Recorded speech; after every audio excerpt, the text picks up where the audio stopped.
பிரியமானவர்களே, இயேசு கிறிஸ்துவின் நாமத்தில் இந்த அருமையான ஜெபத்திற்கு உங்களை அன்போடு வாழ்த்தி நான் வரவேற்கிறேன். இந்த ஜெபிக்கலாமாங்க நிகழ்ச்சியில் இன்றைக்கும் எங்களோடு இணைந்து ஜெபிக்க காத்திருக்கிற எல்லா தெய்வ பிள்ளைகளையும் தெய்வ ஊழியர்களையும் நான் இயேசுவின் நாமத்தில் வரவேற்கிறேன். சரி, இப்போ சாட்சி நான் சில 4 சாட்சிகளை நான் வாசிக்கிறேன். அதன் பிறகு 2 சாட்சிகளை வீடியோவில் பார்க்க போகிறீங்க.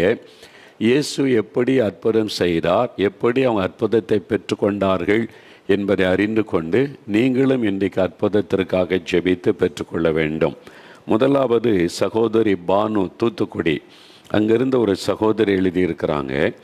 நான் கடந்த 1.5 வருடங்களாக அல்சர் வியாதியால் பாதிக்கப்பட்டிருந்தேன். அல்சர் வியாதி முற்றின நிலையில் இருந்தது. வயிறு மட்டுமல்லாமல் தொண்டை, உணவு குழாய் வரை எனக்கு புண்ணாக பாதிக்கப்பட்டிருந்தது. ஒரு இட்லி கூட என்னால் முழுமையாக சாப்பிட முடியாது. 10 இட்லி சாப்பிட்டது போல வயிறு உப்பிக்கொண்டு வயிறு வலித்து தொண்டை வரை எரியும். ஒரு மடக்கு தண்ணீர் உணவு குழாய் வழியாக இறங்குவது கடினமாக இருக்கும். இரைப்பையும் தொண்டையும் எரியும் போது ஐஸ் கட்டியை விழுங்கினால் எரிச்சல் அடங்குமோ என்று இருக்கும்.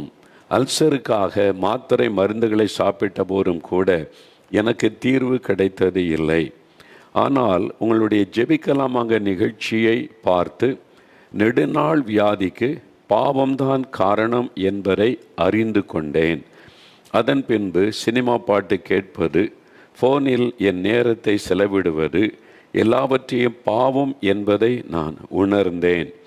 ஒவ்வொரு பாவங்களையும் அறிக்கையிட்டு என்னை ஒப்பு கொடுத்து இயேசுவிடம் ஜெபம் செய்தேன். கொஞ்ச நேரம் கிடைத்தாலும் ஜெபம், வேத வாசிப்பு என்று செலவிட ஆரம்பித்தேன். பெரிய மாற்றம் என் வாழ்க்கையில் வந்தது. அல்சர் வியாதி என்னை விட்டு போனது. எந்த மாத்திரையும் இப்பொழுது போடுவது இல்லை. வயிறு வலி, எரிச்சல் எதுவும் இல்லாமல் இப்பொழுது நன்றாக இருக்கிறேன், நன்றாக சாப்பிடுகிறேன். ஜெபம் செய்யவே விரும்பாத நான் இப்பொழுது ஜெபம் செய்து கொண்டே துதி பலிகளையும் செலுத்தி கொண்டே இருக்கிறேன். என் வியாதியை மாற்றி என் வாழ்க்கையில் மாற்றத்தை கொண்டு வந்த இயேசுவுக்கு நன்றி செலுத்துகிறேன். பாருங்க, 1.5 வருஷமாக அல்சர் வியாதி, குடல் புண், தொண்டையிலிருந்து இரைப்பை வரைக்கும் பெரிய பாதிப்புகளை சந்திச்சிருக்கிறாங்க. சாப்பிட முடியாது, பெரிய பாதிப்புகள்.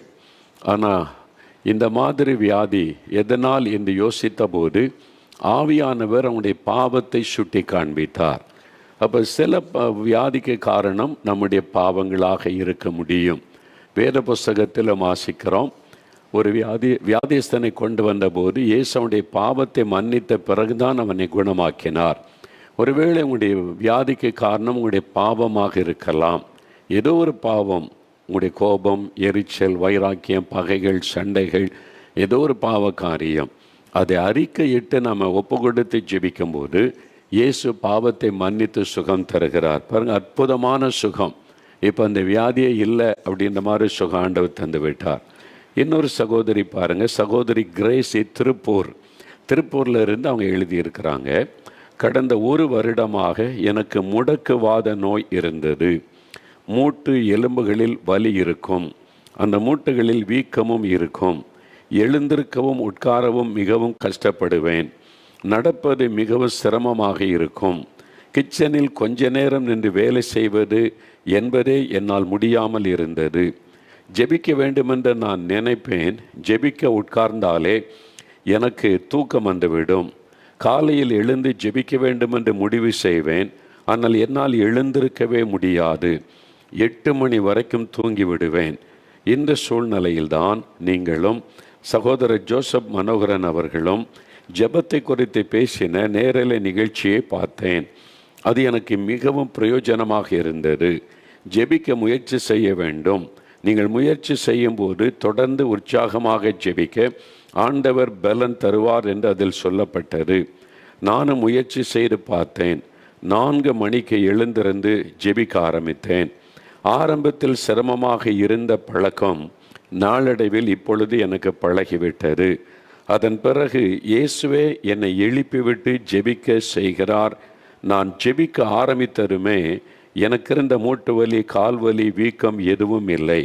அதிக நேரம் கிச்சனில் நின்று சமைக்கிறேன், நன்றாக நடக்கிறேன். இயேசு என்னை உற்சாகமாக ஜெபத்தில் நடத்துகிறார். 1 வருடமாக எனக்கு இருந்த இந்த வியாதி பலவீனத்திலிருந்து விடுவித்து உற்சாகமாய் வைத்திருக்கிறார். முடக்குவாதம், ஆர்த்தரைட்டிஸ், ஜாயிண்டாக வலிக்கும். அந்த ஜாயிண்டுகளில் வீக்கம் எடுத்து விடும். உட்கார முடியாது, நிற்க முடியாது, நடக்க முடியாது, அவ்வளோ கஷ்டம். ஆனால் ஜெபிக்கணும் விருப்பம் இருக்குது, ஜெபிக்க முடியாது. சாத்தான் ஜெபத்தை தடுக்கத்தான் முயற்சி பண்ணுவான். ஜெபம் என்பது தேவனோடு பேசுவது. அவரோடு பேசுவதை தடுத்து விட்டால் உங்களை ஈஸியாக அவன் அடிமைப்படுத்தி விட முடியும். அதனால தான் சாத்தான் அதற்கு முயற்சி பண்ணுகிறான். நம்ம கொஞ்சம் பிரயாசம் எடுக்கும்போது ஆண்டவர் கரம் கொடுத்து நம்ம ஜெபத்தில் வழி நடத்துவார். இப்போ பாருங்கள், அதிகாலை எழும்பி ஜெபிக்கிறாங்க. விடியற் காலை 4 மணிக்கெல்லாம் எழும்பி ஜெபிக்க ஆரம்பிச்சிட்டாங்க. ஜெபித்ததுனால என்ன நடந்தது? அவங்க தேசத்துக்காக மற்றவங்களுக்காக ஜெபிக்கும்போது முடக்குவாதமே மாறிவிட்டார். 1 வருஷமாக அந்த முடக்குவாதம் ஆண்டவர் அற்புதமாய் சுகம் கொடுத்து விட்டார். ஆண்டவர் செய்த அற்புதத்திற்காக ஆண்டவருக்கு ஸ்தோத்திரம். சரி, அடுத்து ஒரு சகோதரி தங்கம் சேலத்திலிருந்து எழுதியிருக்கிறாங்க. சேலம் பட்டணத்திலிருந்து, கடந்த 1.5 வருடங்களாக எனக்கு தாங்க முடியாத தலைவலி இருந்தது. தலைக்குள் ஒரு வண்டு குடைவது போன்று வலி இருக்கும். இதை தவிர கடந்த 6 மாதமாக என் கையில் நரம்பு பிரச்சனையும் எனக்கு இருந்தது. என்னால் ஒரு பாட்டிலின் மூடியை கூட திறக்க முடியாத அளவிற்கு வலி இருக்கும். ஒரு பெருக்குமாறு எடுத்தேனால் தரையை கூட்டி பெருக்க முடியாது. துணியை பிழிந்து காய போட முடியாது. தலைவலியோடு கைவலியும் சேர்ந்து எந்த வேலை செய்ய முடியாமல் நான் கஷ்டப்பட்டு வந்த சூழ்நிலையில் நான் ஜெபிக்கலாமாங்க நிகழ்ச்சியை பார்த்து ஜெப வேளையில் என்னை ஒப்பு கொடுத்து ஜெபம் செய்தேன். அந்த ஜெபத்திற்கு பிறகு கடந்த 2 மாதங்களாக தலைவலியும் இல்லை, கைவலியும் இல்லாமல் நிம்மதியாக சந்தோஷமாக இருக்கிறேன். இயேசு என் ஜெபத்தை கேட்டு எனக்கு இருந்த 2 பிரச்சனைகளிலிருந்தும் அற்புதமாய் சுகம் கொடுத்தார். இயேசுவுக்கு நன்றி செலுத்துகிறேன். 2 பிரச்சனை, தலைக்குள்ள ஒரு வண்டு குடைவதை போல வலி இருக்குமா? அது எவ்வளோ கஷ்டம் இல்லை? தாங்க முடியாத ஒரு காரியம். அதே மாதிரி கை அந்த நரம்பு பிரச்சனையினால் பாதிக்கப்பட்டு பலவீனப்பட்டது. ஆண்டவர் 2 வியாதிலிருந்து சுகம் கொடுத்திருக்கிறார். இயேசுவுக்கு ஸ்தோத்திரம். அடுத்தது சகோதரி அனிதா ஃப்ளாரன்ஸ், கோயம்புத்தூர்லேருந்து ஒரு சகோதரி எழுதியிருக்கிறாங்க. நான் டீச்சராக வேலை செய்து வருகிறேன். என்னுடைய வேலையின் காரணமாக நான் அதிக நேரம் நிற்க வேண்டியதாக இருக்கும். நிற்கும்போது என்னுடைய இடது காலில் வலி அதிகமாக இருக்கும். காலில் எலும்பிற்குள் தாங்க முடியாத வலி இருக்கும். என் இடது கால் முட்டுக்கு கீழே என் காலின் தோலின் நிறம் முழுவதும் கருமையாகவே மாறிவிட்டது. என்ன பயங்கரம் பாருங்கள், காலில் அந்த முட்டுக்கு கீழே அந்த கருப்பாகவே மாறிட்டார், நிறமே மாறிவிட்டார். என்னால் கீழே கால் மடக்கி உட்காரவே முடியாது. சிறிது நேரம் உட்கார்ந்தால் எழுந்து நடக்க வேண்டுமானால் கால் ரொம்ப தடுமாறி ஏதாவது பிடித்து கொண்டால்தான் என்னால் நடக்கவே முடியும். அதிக தூரம் என்னால் நடக்க முடியாது. இந்த சூழ்நிலையில்தான் 2020 ஜனவரி 1ஆம் தேதிக்கான ஜெபத்தை நேரலையில் பார்த்தேன். ஜெப வேளையில் விசேஷமாக நீங்கள் எலும்பு பிரச்சனை உள்ளவர்களுக்காக ஜெபம் செய்தீர்கள். நானும் என் கால் மீது கை வைத்து கண்ணீரோடு ஜெபம் செய்தேன். மறுநாள் காலையில் என் கால் முட்டுக்கு கீழே கருப்பாய் மாறியிருந்த தோலின் நிறம் முற்றிலுமாக மாறியிருந்தது. படுக்கையிலிருந்து எழுந்திருக்கும் போதே சிரமப்படும் நான் அந்த சாதாரணமாக எழுந்திருந்தேன். என் வேலைகளை செய்தேன். எந்த வலியும் எனக்கு இல்லை. இப்பொழுது நான் நன்றாக நடக்கிறேன். அதிக நேரம் வகுப்பறையில் நின்று பாடம் எடுக்கிறேன். என் கால்களுக்கு ஓடும் அளவிற்கு இயேசு பலன் தந்திருக்கிறார். நான் ஜெபிக்கும் போதே என் ஜெபத்தை கேட்டு எனக்கு அற்புத சுகம் கொடுத்த இயேசுவுக்கு கோடான கோடி நன்றி. பாருங்களேன், அந்த காலில் உண்டான வலி அந்த தோலை கருப்பாக மாறிவிட்டதாம். ஒரே நாள் விசுவாசத்தோடு ஜெபிச்சாங்க. அடுத்த நாள் பார்த்தா அந்த கால் தோலில் இருந்த நிறம் நார்மலாய் மாறிவிட்டது. அற்புதமான சுகம் பாருங்கள். இயேசு கொடுத்த இந்த செய்த அற்புதத்திற்காய் ஸ்தோத்திரம். இன்றைக்கி நீங்களும் எந்த வியாதியாக இருந்தாலும், அது கேன்சராக இருக்கலாம், ஆஸ்தமாவாக இருக்கலாம், அல்சராக இருக்கலாம், எலும்பு நரம்பு பாதிக்கப்பட்டிருக்கலாம், விசுவாசத்தோட இயேசுவின் நாமத்தை சொல்லி நீங்கள் ஜெபிச்சிங்கன்னா அற்புதமான சுகத்தை நீங்கள் பெற்றுக்கொள்வீங்க. ஒரு 2 சாட்சிகளை வீடியோவில் பார்க்க போகிறோம். அதன் பிறகு நாம் ஜெபிக்க போகிறோம். ஆயத்தமாக இருங்க. முதலாவது சகோதரி அபிதா, அம்பத்தூர், சென்னையில் அம்பத்தூர் இருந்து சகோதரி அபிதா அவங்க வாழ்க்கையில் நடந்த ஒரு அற்புதம். 10 வருஷமாக இருந்த பிரச்சனை போராட்டத்திலிருந்து இயேசு எப்படி விடுதலை கொடுத்தார்னே அவங்களுடைய அனுபவத்தை பாருங்க. 10 வருஷம் போராட்டம். பிசாசை எப்படியெல்லாம் மக்களை அடிமைப்படுத்தி குடும்பங்களை பாழாக்குகிறான். அந்த மகளுக்குள்ளே வந்த அந்த ஆவி அவருடைய வாழ்க்கையே, அவங்க குடும்பத்தையே சிதைக்க முடியாத காரியத்தை செய்து விட்டார். யார்கிட்ட அன்பாக பேச மாட்டாங்க, எரிந்து விழுவாங்க, எனக்கு யார் வேண்டாம், செத்து போயிடுறேன்னு சொல்லி. இந்த மாதிரி ஒருத்தர் பேசிக்கிட்டு இருந்தால் பாருங்கள், கணவர் இதெல்லாம் கேள்விப்பட்டு வீட்டுக்கு வர விருப்பம் இல்லை. காரணம், இந்த பிசாசு அப்படி தான் பண்ணுவான், மறைந்திருந்து செயல்படுகிற ஆவி. இயேசு விடுதலை கொடுத்த ஆண்டோடைய வெளிச்சம் வந்த உடனே இருள் விலகிட்டு. பாருங்க, இதுதான் வாழ்க்கைன்னு எவ்வளோ சந்தோஷம். அதுக்கு தான் இயேசு வந்தார். இதுக்கு தான் இயேசு மனிதனாய் வந்து மரித்து உயிர்த்தெழுந்தார். இன்றைக்கி உங்கள் வாழ்க்கையில் ஒரு பயத்தின் ஆவி, குழப்பத்தின் ஆவி, தற்கொலை தூண்டுகிற ஆவி, குடும்ப சமாதானத்தை கெடுக்கிற பிசாசின் கிரியை போராடுதா, இயேசுவேன்னு கூப்பிடுங்க. சின்சியராக ஜெபிங்க. இப்போது உங்கள் வீட்டில் நீங்கள் இருக்கிற இடத்துலையே ஒரு அற்புத விடுதலை உண்டாகும். சரி, அடுத்து இன்னொரு சகோதரி எஸ்தர், விருத்தாச்சலத்திலிருந்து அவங்க ஒரு சாட்சி சொல்லியிருக்கிறாங்க. இவங்க வாழ்க்கையிலையும் 10 வருஷமாக ஒரு பிரச்சனை. இந்த மாதிரி எலும்பில் பாதிப்புகளை நீங்கள் கஷ்டப்பட்டு கொண்டு இருக்கலாம். இந்த சாட்சியை பாருங்கள், உங்களுக்குள்ள ஒரு விசுவாசம் உண்டாகும். பாருங்க, 10 வருஷமாக ஸ்பைனல் கார்டில் அந்த முதுகுத்தண்டு பிரச்சனை வந்துட்டா ரொம்ப தாங்க முடியாத வேதனை. அவ்வளோ கஷ்டப்பட்டுருக்காங்க பாருங்கள். அதுவும் இல்லாமல் நெஞ்சில் ஒரு காந்தல், அதில் கஷ்டப்பட்டுருக்கிறாங்க. பயத்தின் ஆவி அப்படியே பயப்படுத்தி கொண்டு இருந்தது. தேவனுடைய பிரசன்னம் அங்கே இறங்கின போது அந்த கர்த்தருடைய வல்லமை தொட்ட உடனே அந்த பிசாசின் கிரியை விலகி அற்புதமான சுகம். அந்த இயேசு கிறிஸ்து இப்போ உங்கள் வீட்டில் இருக்கிறார். நீங்கள் எங்கே இருந்து இந்த நிகழ்ச்சியை பார்த்து கொண்டு இருக்கிறீங்களோ உங்கள் பக்கத்தில் இயேசுன்னு இருக்கிறார். இந்த விடுதலை அற்புதம்லாம் பெறுவதற்கு 4 மாடிக்கு வரணும்னு அவசியம் கிடையாது. இயேசு எங்கும் வியாபித்திருக்கிறார். உங்கள் வீட்டில் இருக்கிறார். நீங்கள் ஆஸ்பத்திரியில் இருந்து இப்பொழுது ஜெபிக்க காத்திருக்கிறீங்களோ அங்கே இயேசு உங்கள் பக்கத்தில் இருக்கிறார். அவர் எங்கும் இருக்கிற ஒரு அற்புதமான ஆண்டவர். அவருக்கு புண்ணிய ஸ்தலம்லாம் கிடையாது. குறிப்பிட்ட இடத்துக்கு போனாதான், அங்கே போனாதான் அற்புதம், இங்கே போனாதான் அற்புதம், அப்படி அல்ல. நீங்கள் உங்கள் இடத்துல இப்போ விசுவாசத்தோடு ஜெபிங்க, இயேசு உங்களை தொட்டு விடுதலை ஆக்கி விடுவார். எலும்பில் வலிகளோடு இருக்கிறீங்களா, ஸ்பைனல் கார்டு பிரச்சனை, நீங்கள் ஜெபம் பண்ணணும். இப்போ நம்ம ஜெபிக்க போகிற ஒரு 5 நிமிடம் ஜெப நேரம். பாவ பிரச்சனையில் கஷ்டப்படுகிறவர்கள், என்னால் இந்த பாவத்தை விட முடியல, தப்புன்னு தெரியுது, பாவம்னு தெரியுது, என்னால் விட முடியல. குடிப்பழக்கம், மதுபான போதை வஸ்துகள், அது மாதிரி புகைப்பிடிக்கிற பழக்கம், ஏதோ ஒரு பழக்கம் உங்களை அடிமையாக்கி வச்சுருக்கிறதில்ல, உங்களுக்கு ஒரு விடுதலை தேவை அப்படின்னா இருதயத்தில் கை வைத்து, இயேசுவே நீர் என் உள்ளத்தில் வரணும், என் பாவத்தை மன்னிக்கணும், எனக்கு விடுதலை தரணும் அப்படி கேட்கணும். ஏன்னா உங்களுக்காக இயேசு சிலுவையில் ரத்தம் சிந்தி உங்களுடைய பாவத்திற்கு பரிகாரத்தை உண்டாக்கி விட்டார். பாவ சாபத்துக்கு பரிகாரத்தை உண்டாக்கி விட்டார். அதனால் விசுவாசத்தோட இயேசுவே என்னை தொட்டு என் பாவ சாபங்களை மாற்றுங்க அப்படின்னு இயேசுடைய பெயரை சொல்லி கூப்பிட்டால் அவருடைய ரத்தம் உங்களை கழுவி சுத்திகரிக்கும். உங்களுக்கு ஒரு நல்ல சமாதானம், பாவத்திலிருந்து விடுதலை உண்டாகும்.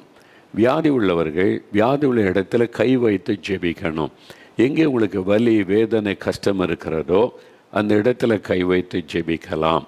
வீட்டில் இருக்கிறவங்க, உங்கள் தாய் தகப்பன் அவங்களுக்கு வியாதின்னா நீங்கள் கை வைத்து ஜெபம் பண்ணுங்க. குழந்தைகள் வியாதிப்பட்டிருந்தால் நீங்கள் பெற்றோர் கை வைத்து ஜெபம் பண்ணுங்க. கற்பத்தின் ஆசீர்வாதம் வேண்டுமென்றால் கணவன் மனைவி கரம் கோர்த்து ஒருமனப்பட்டு ஜெபம் பண்ணுங்க. உங்களுக்கு ஒரு கடன் பிரச்சனை மாறணும், தடைகள் நீங்கணும், காரியம் வாய்க்கணும்னா குடும்பமாக ஒருமனப்பட்டு இந்த காரியத்தில் அற்புதம் செய்யணும் ஆண்டவரேன்னு கேளுங்க.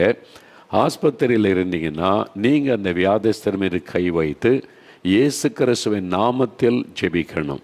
இயேசுவின் நாமத்தில் சுகம் உண்டாகட்டும், இயேசு கிறிஸ்துவின் நாமத்தில் விடுதலை உண்டாகட்டும், அல்லது இயேசுவே என்னை தொடும் அந்த பெயரை சொல்லி கூப்பிடணும். அந்த நாமத்தை, அந்த பெயரை நாவில் உச்சரிக்கும் போது தான் அற்புதம் நடக்கும். இன்றைக்கு அவர் உங்கள் பக்கத்தில் தான் இருக்கிறார். ஜெபிக்கலாமா? அப்படியே கை வைத்து கொள்கிறீங்களா? நீங்கள் இப்போ முடிந்தால் முழங்கால் படியிட்டு கொள்ளுங்க. எனக்கு அப்படிலாம் பழக்கம் இல்லையா ஐயா அப்படின்னு சொன்னீங்கன்னா உட்கார்ந்து கண்களை மூடி ஜெபிக்கணும். உங்களுடைய எண்ணம் சிதறக்கூடாது. உங்களுடைய இருதயத்தில் இயேசுவை நினைத்து கண்களை மூடி நீங்கள் உங்கள் மேலேயே நீங்களே உங்களுடைய கையை வைத்து கொண்டு இயேசு கிறிஸ்துவின் நாமத்தில் சுகமுண்டாகட்டும்னு ஜெபிக்கணும். ஜெபம் பண்ணுங்க. அப்படியே கண்களை மூடி, இயேசுவே உமக்கு ஸ்தோத்திரம், இவங்களுக்கெல்லாம் நீங்கள் அற்புதம் செய்திருக்கிறீங்களே ஸ்தோத்திரம், நீர் இன்றைக்கும் அற்புதம் செய்கிற ஆண்டவர் என்பதை அறிந்து கொண்டேன், இயேசுவே அதற்காய் ஸ்தோத்திரம். வாய் திறந்து சொல்லுங்கள், இயேசுவே ஸ்தோத்திரம்னு சொல்லுங்கள். இயேசுவே எங்கள் பக்கத்தில் நீங்கள் இருக்கிறீங்க, எங்கள் வீட்டுக்குள்ளே வந்திருக்கிறீங்க, இந்த ஆஸ்பத்திரியில் என் பக்கத்தில் வந்திருக்கிறீங்க, இயேசுவே உமக்கு ஸ்தோத்திரம். வாய் திறந்து சொல்லுங்கள், இயேசுவே உமக்கு நன்றி, உம்முடைய பிரசன்னத்திற்காய் ஸ்தோத்திரம். இப்போ என்னை தொடுங்க ஆண்டவரே, என்னை குணமாக்குங்க, எனக்கு விடுதலை கொடுங்க. இப்பொழுது உம்முடைய தள்ளுமுள்ள கரம் என்னை தொடட்டும். இயேசு கிறிஸ்துவின் நாமத்தில் சுகம் உண்டாகட்டும். இயேசு கிறிஸ்துவின் நாமத்தில் விடுதலை உண்டாகட்டும். இயேசுவே என்னை தொட்டு விடுதலை கொடுங்க. ஜெபிங்க. யார் யார் இயேசுவின் பெயரை சொல்லி கூப்பிடுகிறீர்களோ உங்கள் மேல் ஆண்டவருடைய தழும்புள்ள கரம் வைக்கப்படுகிறது. இப்பொழுது விடுதலை உண்டாகி கொண்டிருக்கிறது. இயேசுவே என்னை தொடுகிறதற்காய் ஸ்தோத்திரம். அவருடைய தொடுதலை உணரும் பொழுது என்னை தொடுகிறதற்காக உமக்கு ஸ்தோத்திரம் ஆண்டவரேன்னு சொல்லுங்க. ஆண்டவருடைய தழும்புள்ள கரம் அநேகரை தொட்டு விடுதலை ஆக்கி கொண்டிருக்கிறதை நான் பார்க்கிறேன். உங்கள் வீட்டுக்குள்ளே இயேசு வந்து நின்று தொடுகிறார். அவருடைய வெளிச்சம் உங்களுக்குள் இறங்கி வருகிறது. இன்றைக்கு அநேகருடைய நரம்புகளை எலும்புகளை இயேசு தொட்டு குணமாக்குகிறார். ஆர்த்தரைட்டிஸ், அந்த முழங்கால், அந்த முழங்கைகள், அந்த ஜாயிண்டுகளிலே காணப்படுகிற வலிகள், வேதனை இயேசுவின் நாமத்தில் மாறுகிறது. சில குடும்பத்தில் இது பரம்பரையாய் தொடர்ந்து வருகிறது. அந்த சாப கட்டு இன்றைக்கு இயேசுவின் நாமத்தில் அறுக்கப்பட்டு உங்களுக்கு விடுதலை உண்டாக்கி கொண்டிருக்கிறது. வினோலியா என்கிற மகள் உங்களுடைய குடும்பத்தில் இந்த வியாதி பரம்பரையாய் தொடர்ந்து வருகிறது. அது சந்ததியாய் வருகிறது. கடந்த 3 தலைமுறையாக இந்த வியாதியினுடைய தாக்கம். அதனால இது ஒன்று குணமாகாது என்று எண்ணுகிறீர்கள். இயேசு உங்களுடைய சாபத்தை சிலுவையில் சுமந்து விட்டார். இயேசுவே என் பாவங்களை மன்னித்து என் குடும்ப சாபத்தின் கட்டுகள் அறுக்கப்படட்டும், விடுதலை தாருன்னு ஜெபிங்க. வினோலியா, ஆண்டவருடைய கரம் உங்களை தொடுகிறது. இயேசு கிறிஸ்துவின் நாமத்தில் விடுதலை, அவருடைய இரத்தத்தின் வல்லமை உங்களுக்குள் பாய்ந்து வருகிறது. அந்த கட்டுகள் அறுக்கப்படுகிறது. இயேசுவுக்கு ஸ்தோத்திரம் என்ற ஆண்டவரை மகிமைப்படுத்துங்கள். எலும்புகளிலே சுகம், முதுகு தண்டிலே, ஸ்பைனல் கார்டில் உள்ள வலி மறைகிறது. இயேசுவின் நாமத்தில் உங்களுக்கு விடுதலை விடுதலை விடுதலை. சங்கர் என்கிற சகோதரர் உங்களுடைய ஸ்பைனல் கார்டு வலியினால மிகுந்த வேதனையோடு ஜெபிக்கிறீங்க.